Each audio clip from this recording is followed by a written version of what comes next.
My grandmother Dolores stood up at our family reunion, pointed directly at me, and announced to all 47 relatives, "It's time everyone knew the truth. Nadine isn't really one of us. She's adopted." I thought 30 years of my life had just crumbled into dust.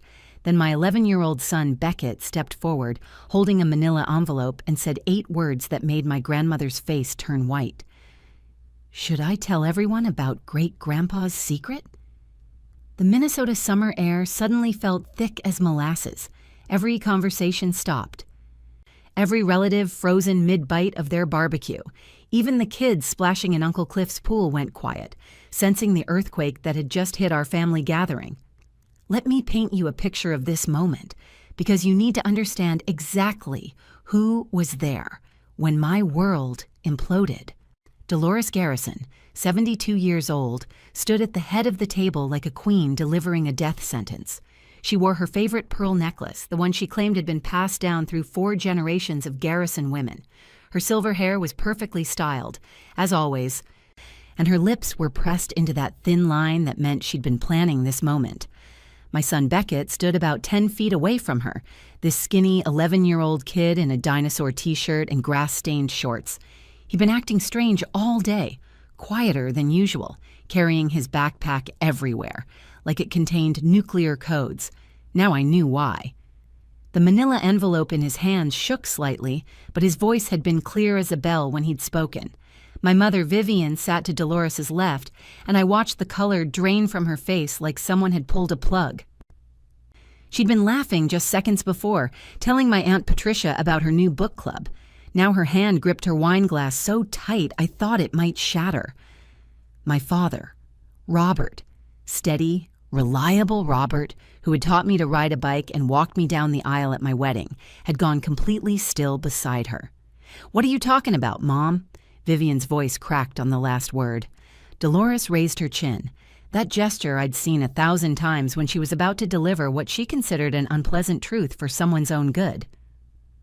"I'm talking about the fact that we've all been living a lie for 3 decades. Nadine deserves to know she's not biologically ours." The words hit me in waves. Not biologically. Ours. My cousin Meredith gasped from across the patio. Uncle Cliff's beer bottle slipped from his hand and shattered on the concrete. My Aunt Patricia's mouth formed a perfect O of shock. But the worst part was watching recognition dawn on certain faces. My Uncle Dennis wouldn't meet my eyes. Aunt Carol suddenly became very interested in her potato salad. They knew. Some of them had always known. "You're lying," I heard myself say, but my voice sounded like it was coming from underwater. "I don't lie, dear," Dolores replied with that infuriating calmness she wielded like a weapon. "Your parents have been lying. Every birthday, every Christmas, every family gathering where we talked about Garrison family traits and traditions, all of it built on a foundation of deception." My legs felt like jelly. The humid evening air pressed against my skin. Somewhere in the distance, fireworks were going off at the country club across the lake, but they sounded muffled, like explosions in another universe. "Mom, Dad!" I turned to them, needing them to tell me this was some sick joke, that Dolores had finally lost it, that of course I was their biological daughter. But Vivian was crying now, mascara running down her cheeks in black rivers. Robert had his head in his hands. Their silence was my answer. "I wanted us to tell you differently," Vivian choked out. "Not like this, never like this." The patio spun. 30 years of memories rearranged themselves in my mind. Every time someone said I didn't look like my parents. Every awkward pause when I asked about baby photos. Every time Dolores made those cutting remarks about how I didn't have the Garrison build or the Garrison temperament. That's when Beckett cleared his throat. Every head swiveled toward him. A baby boy, the one person I knew for certain was mine, stood there with determination written across his freckled face. "Great-Grandma Dolores," he said, his voice carrying across the stunned silence. "If we're going to talk about who's really family and who isn't, then I think everyone should know what this DNA test says about Great-Grandpa Jerome." The manila envelope in his hands suddenly seemed like the most dangerous object in Minnesota. The Garrison family reunion happens every 5 years at my Uncle Cliff's lake house in Minnesota. It's one of those sprawling properties with a private beach, a boathouse that's bigger than most people's actual houses, and a lawn that rolls down to the water like green velvet. 3 days in July, always the third weekend, planned with military precision by Dolores herself. Attendance isn't technically mandatory, but missing it is social suicide in the Garrison family. I'd driven 8 hours from Chicago with Beckett, watching the cityscape give way to farmland, then forests, then the familiar turn onto Lake Mitchell Road. The whole ride, Beckett had been unusually quiet, reading something on his tablet, occasionally pulling papers from his backpack to check something. When I asked what he was working on, he just said, "Summer homework," and changed the subject to whether we'd get to use Uncle Cliff's jet skis this year. My husband Porter had stayed home, claiming a last-minute commission deadline he couldn't miss. We both knew it was an excuse. After the last reunion where Dolores spent an entire dinner explaining how real careers have steady paychecks and retirement plans, Porter had sworn he'd never subject himself to another Garrison gathering. I didn't blame him. Sometimes I wondered why I kept coming back myself, but I knew why. Despite everything, despite Dolores's constant subtle digs and the way I never quite fit in, these were my people, my family, the ones who taught me to swim in this very lake, who celebrated when I got into Northwestern, who threw me the world's most elaborate baby shower when I was pregnant with Beckett. The thing about the Garrison family is we're old Minnesota money, not flashy rich, but comfortable in that understated Midwestern way. My great-great-grandfather started with one delivery truck in 1923, built it into a trucking empire that my grandfather Jerome eventually sold for enough money to set up every Garrison for life. The family mythology was strong. Dolores had actual professionally printed books made about our family history, complete with sepia-toned photos and family trees that looked like something from a museum. Walking into that reunion Friday evening felt like entering a Norman Rockwell painting come to life. My cousin Meredith's kids were catching fireflies in mason jars. Uncle Dennis was manning the massive built-in grill, smoke rising into the purple twilight sky. Aunt Patricia had set up her annual craft station where the younger kids could make Garrison Family Reunion 2024 t-shirts. The long tables were covered with red and white checkered cloths, laden with the same dishes everyone brought every time. Meredith's potato salad, Aunt Carol's 7-layer bars, Uncle Cliff's famous smoked brisket. "Nadine!" My mother Vivian had practically run across the lawn to hug me, her blonde hair perfectly styled despite the humidity. She looked good for 55, thanks to good genes and better Botox. "How was the drive? Where's Porter?" "Working," I said, returning her hug and inhaling her familiar white shoulders perfume. "Big commission for some tech executive's house." I saw the flash of disappointment in her eyes before she covered it with a bright smile. "Well, his loss. More of Cliff's brisket for us." My father Robert ambled over, beer in hand, and kissed my forehead. "There's my girl, Beckett. You've grown a foot since Christmas." 3 inches, actually, Beckett said, accepting Robert's handshake solemnly. "I'm tracking it for my science project on genetics and growth patterns." "Smart kid," Robert said, ruffling Beckett's hair. "Gets it from his mom." The irony of that statement would hit me later like a freight train. Dolores had been holding court near the dessert table, surrounded by a rotating cast of relatives receiving their dose of matriarchal wisdom. She was wearing white linen pants and a navy blazer with gold buttons, her signature summer reunion outfit. When she saw me, she waved me over with one perfectly manicured hand. "Nadine, darling, you made it," she said, air-kissing my cheek. Her eyes did that quick scan they always did, taking in my sundress from Target, my drugstore mascara, my wedding ring that was nice, but not Garrison-level nice. "And Beckett, my, haven't you grown? Starting to look like a real Garrison man." "Thanks, great-grandma," Beckett said politely, though I noticed he kept his backpack firmly on his shoulders when she reached for it. "You can put that inside, dear," she said. "You won't need homework at a family party." "I might," he said. "I'm working on something important." Dolores's eyebrow arched, but before she could respond, Uncle Cliff called everyone to gather for dinner. The sun was setting over Lake Mitchell, painting the sky in shades of pink and gold. It was perfect.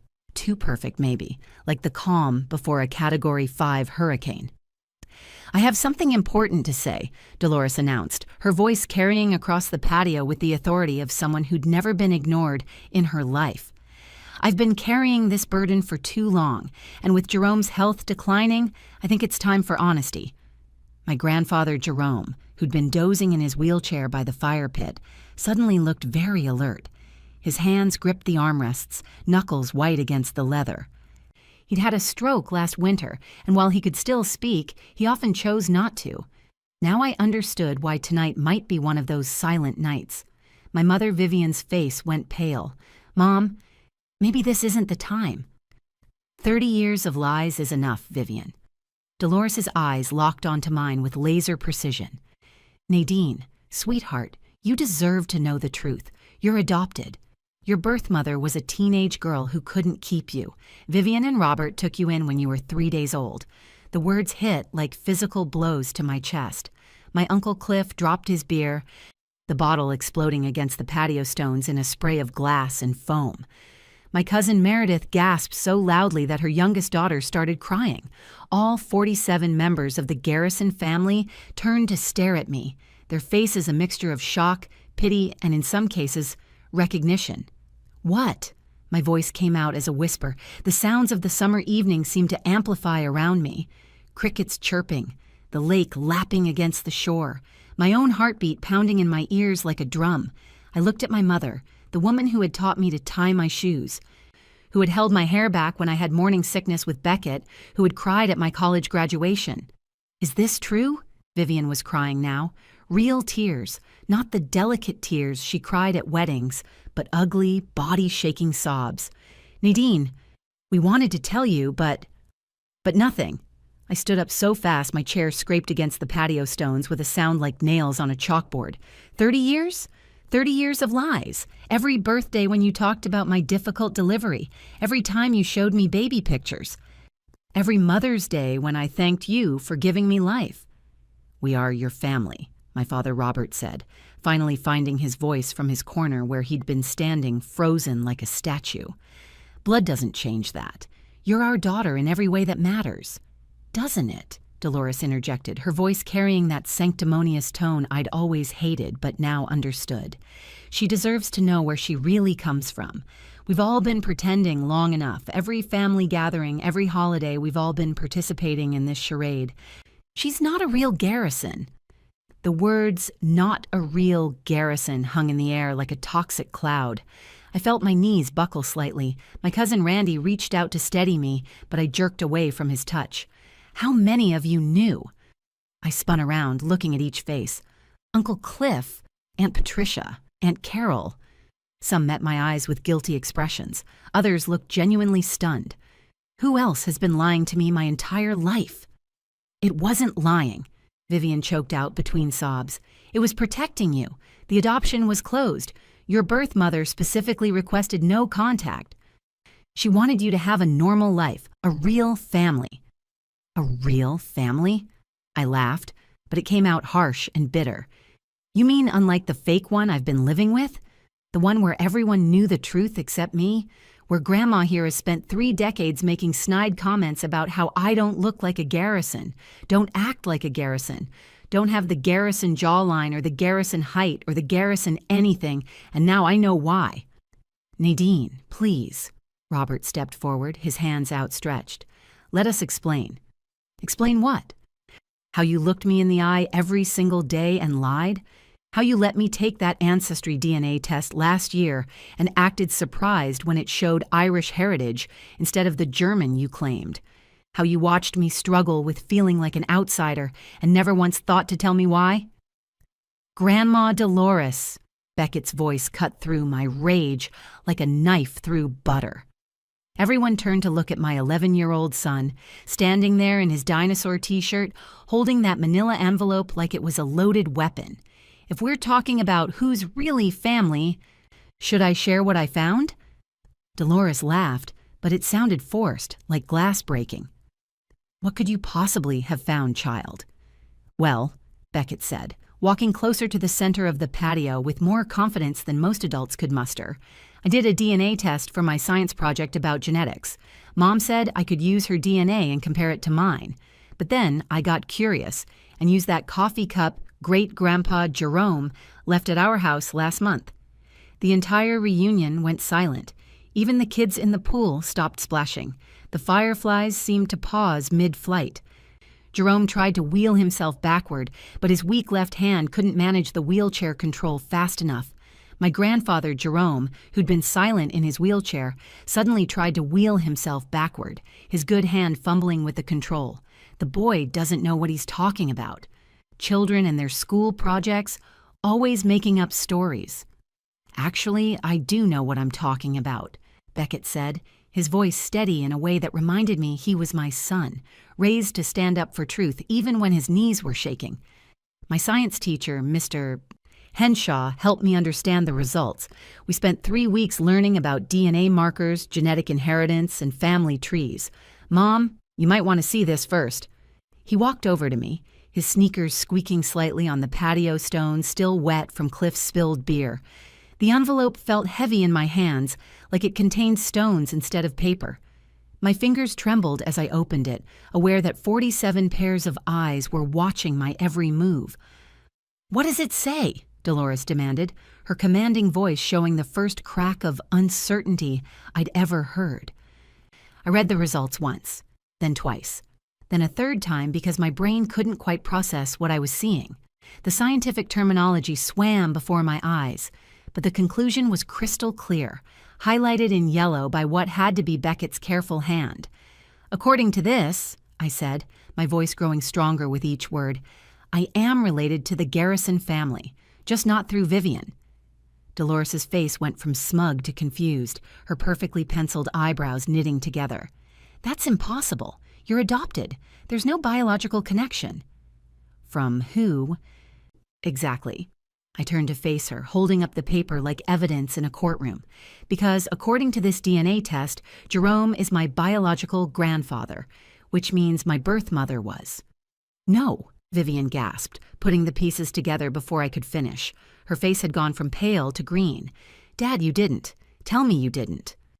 Jerome's face had turned the color of old newspaper. The grandfather who'd taught me to fish, who'd given me silver dollars for my birthday every year, who'd walked me down the aisle at my wedding alongside Robert, looked like he'd aged 20 years in 20 seconds. "It was a mistake," he whispered, his voice raspy from the stroke, but clear enough for everyone to hear. "One time, just one time. The girl, she worked at the office for a summer." "Celeste?" Dolores breathed the name like a curse word. Her perfect posture crumbled as she sank into her chair. "The intern, red hair, green eyes. You said she left suddenly for a better job offer in Portland." "She was 18, Jerome admitted, each word seeming to physically pain him. "When she told me she was pregnant, I gave her money to start over. $20,000 and a promise she'd never contact us. I never knew she gave the baby up for adoption here in town. When Vivian and Robert said they were adopting, they never said the birth mother's name." "How could I have known?" "Your own granddaughter," I finished, the reality of it hitting me like a sledgehammer. "So I am a Garrison. More directly than you wanted to admit. More directly than some of the people at this table." My cousin Meredith made a choking sound. "Wait, so Nadine is our aunt?" "Technically. Half-aunt," Beckett corrected with the precision of a kid who'd done his research. "And still my mom, and still your cousin because of the adoption. It's actually a really interesting genetic situation. Mr. Henshaw said it's called a family tree loop." "You knew," Dolores said suddenly, her laser focus turning to Vivian. "You've always known, haven't you? That's why you insisted on taking her. That's why you fought me when I said you should wait for a baby from a better agency." My mother, my adoptive mother, my half-sister, God, this was confusing, nodded slowly. "I suspected? The timing was too perfect. A baby girl born exactly when Dad's secretary disappeared, a birth mother who specifically requested us, insisted it had to be us, and then Nadine started growing up looking exactly like that photo of Grandma Catherine you keep hidden in the attic. The red hair, the green eyes, the same nose, and you still took her?" Dolores's voice was hollow, defeated in a way I'd never heard. "She's family," Vivian said simply. "She was family before we knew for sure, and she's family now. The only difference is, now you can stop pretending she doesn't belong here. You've spent 30 years punishing an innocent child for your husband's betrayal." The silence that followed was deafening. Even the crickets seemed to have stopped chirping. Jerome had tears running down his weathered cheeks. Dolores stared at her hands folded in her lap, her wedding ring catching the light from the string bulbs overhead. "I need proof," Dolores said finally. "This could be a mistake. These home DNA tests aren't always accurate." Beckett pulled out his tablet from his backpack. "I thought you might say that. So I also had Mr. Henshaw help me cross-reference with 3 different DNA testing companies. I used samples from Mom, Great-Grandpa Jerome, and myself. The results were consistent across all 3. Do you want to see the data?" Dolores sank into her chair like a deflated balloon, the fight completely drained from her body. The woman who'd made me feel like an outsider my entire life was processing that I was her husband's biological granddaughter from an affair. Her perfectly manicured fingers gripped the edge of the table until her knuckles went white. "Show me," she whispered to Beckett, who immediately brought over his tablet, swiping through screens of data with the confidence of a kid who'd rehearsed this moment. "See this marker here?" Beckett pointed to the screen. "That's the Garrison family Y chromosome pattern. It shows up in Great-Grandpa, in Mom, and in me. And this part here shows that Mom shares 25% of her DNA with Great-Grandpa Jerome, which is exactly what you'd expect for a grandparent-grandchild relationship. The patio had become a theater, with everyone leaning in to watch this 11-year-old boy dismantle 3 decades of family secrets with science and screenshots. My Aunt Patricia had her hand over her mouth. Uncle Dennis was shaking his head slowly, muttering, "Jesus Christ, Jerome," under his breath. "You knew," Dolores said suddenly, her voice stronger now, angrier. She stood up and faced Vivian. "You've known for 30 years that you were raising your father's illegitimate child, and you never told me? What was I supposed to say, Mom?" Vivian shot back, finding her backbone for perhaps the first time in my memory. "Hey, Mom, I think Dad knocked up his teenage secretary and I'm adopting the baby. You would have forbidden it. You would have made us give her to strangers, and she deserved better than that." "She deserved the truth," Dolores' voice cracked. "No," Robert spoke up, moving to stand beside Vivian. "She deserved parents who loved her. She deserved a family. She deserved birthday parties and Christmas mornings and someone to walk her down the aisle. We gave her that. And I gave her 30 years of coldness because every time I looked at her, I saw my husband's betrayal." Dolores was crying now, actual tears streaming down her face, ruining her perfect makeup. "Do you know what it's been like? Suspecting but never knowing? Seeing Celeste's face every Thanksgiving? Watching Jerome dote on her, probably out of guilt?" Jerome wheeled himself forward, his good hand shaking. "Dolores, I'm sorry. I'm so sorry." "Sorry?" She whirled on him. "You're sorry. You had an affair with a child, Jerome. She was 18.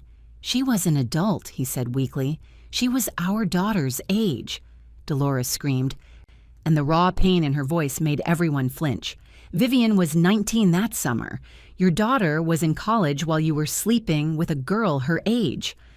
Uncle Cliff stood up and walked over to me, putting his hand on my shoulder. "So you're my half-sister and my niece. This family just got a lot more interesting." He raised his beer in a mock toast. "To Nadine, who's been putting up with Mom's crap while being more Garrison than any of us realized." "This isn't funny, Clifford," Dolores snapped. "No, it's not," he agreed. "But it's also not Nadine's fault. She's been paying for your marital problems her entire life, Mom.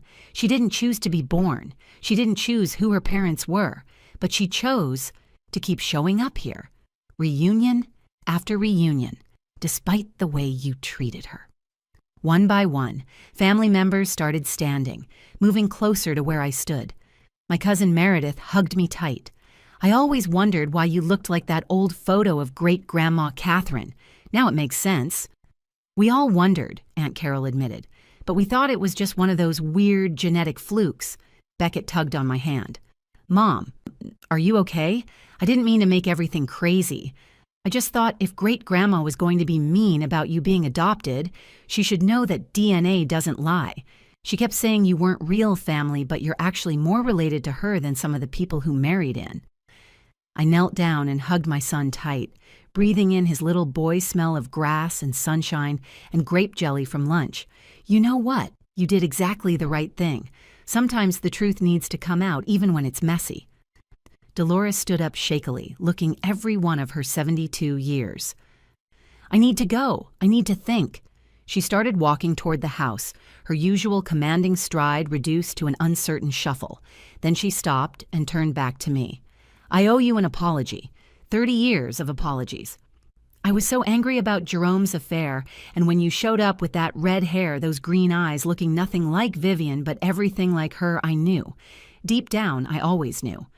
But it was easier to pretend you were a stranger than to admit you were proof of my husband's betrayal. I'm sorry, Nadine. I'm so very sorry. Grandma, I said, and she flinched at the word. I'm still calling you Grandma, because that's what you are. We don't get to choose our family's mistakes, but we can choose what we do next. The rest of the reunion was subdued, but not unpleasant. Jerome and Dolores left early, but not before Jerome wheeled himself over to me. His good hand reached for mine, trembling as he squeezed it. I'm sorry, he whispered, his voice thick with tears. I should have been better. To you, to Dolores, to everyone. You deserved better than a coward for a grandfather. You were still my grandfather, I told him. You taught me to fish. You gave me silver dollars. You were there, even if you couldn't tell me why you sometimes looked at me like your heart was breaking. As Beckett and I drove home the next day, the Minnesota countryside rolling past our windows, he was playing with his phone in the passenger seat, probably texting his friends about his weekend. The morning sun cast long shadows across the highway, and I felt lighter somehow, like I'd been carrying rocks in my pockets for 30 years and finally got to put them down. Mom, you know what's funny? Beckett said, looking up from his screen. What's that, baby?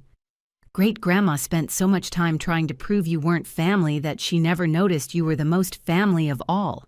You're connected to them by birth, by adoption, and by choice. That's like triple family. My friend Marcus only has one kind of family connection, and he thinks he's special. I laughed, really laughed, for the first time that weekend. The kind of laugh that comes from your belly and makes your eyes water. When did you get so wise? Mr. Henshaw says science doesn't lie, but people do. I figured if I couldn't change the science, maybe I could change the lies. Plus, I didn't like how great-grandma made you cry last reunion. Nobody makes my mom cry. 3 months later, a package arrived at our Chicago apartment. Porter brought it in from the mailroom, curious about the Minnesota return address. Inside was the photo of great-grandma Catherine, the red-haired, green-eyed woman I'd apparently inherited everything from. She was standing in front of the original Garrison Trucking Company truck, wearing a 1940s dress and a smile that looked exactly like mine. The note was written in Dolores's perfect Palmer script. This belongs with you. You wear her face better than she did. She would have been proud to know you. Love, Grandma D. Porter framed it and hung it in our hallway, right between Beckett's school photos and our wedding picture. Look at that, he said, wrapping his arms around me from behind as we stared at the wall of photos. Turns out you were never the outsider. You were the plot twist they never saw coming. Beckett added his own label under the frame with his label maker. Great-great-grandma Catherine. Proof that DNA tests are better than family gossip. Science fair grade A+. The truth about family is that it's messy. It's affairs and adoptions and secrets that last for decades. It's the grandmother who resented you for something that wasn't your fault, and the grandfather who loved you but couldn't tell you why. It's the mother who chose you knowing exactly who you were and loved you anyway. It's the father who raised you as his own even though DNA said otherwise. It's the cousin who stands up for you and the uncle who makes inappropriate jokes to break the tension. Sometimes the family you think rejected you was just afraid of the truth you represented. And sometimes it takes an 11-year-old with a science project to remind everyone that family isn't about blood or papers or surnames. It's about showing up, even when the truth gets messy, especially when it gets messy. The Garrison family reunion still happens every 5 years. But now, when Dolores tells the family history, she includes all of it. The affairs, the adoptions, the secrets, and the little boy who brought science to a feelings fight and won. She even added a new chapter to her professionally printed family history book.